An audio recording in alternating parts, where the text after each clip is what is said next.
Rekta na ang bagong unit na aarangkada sa kalsada. Ito na ang pinakabagong unit na maghahari sa kalsada. Lithium, may camera, mabilis sa akyatan at headlights na parang kotse na.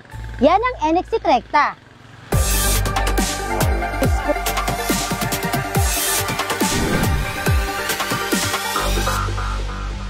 Ang NXT Recta ay ang pinakabagong travel unit ng NXT na rektang pwedeng pangpasada, pangnegosyo, pang-service at iba pa.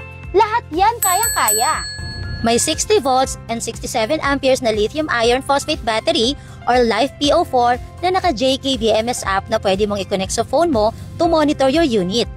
Naka-dual 800 watts motor ito at may dalawang controller for maximum power at performance.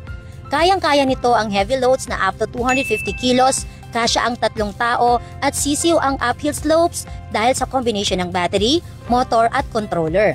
Isa sa pinagmamalaki ng Trecta ay ang kanyang speed na up to 50 km per hour. May sports mode at kayang-kaya ang distance na 80 to 120 km. May napakagandang headlight pa ito at full DRL display na talagang agaw pansin.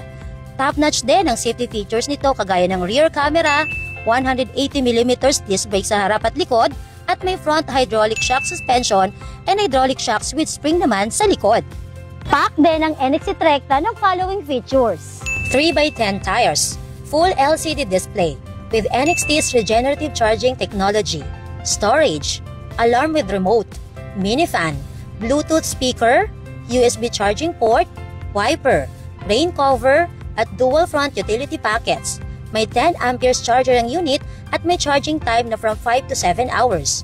Dimension, 210 by 90 by 174. At cross weight ng 127.3 at available in 4 different colors. NXT Recta comes with the following warranty: 1 year for motor and battery, 6 months for charger and controller. Kung gusto mong i-elevate ang unit mo, sure kaming wala kang talo sa NXT Recta. For trust-driven mobility, NXT e-bike, test drive once a day.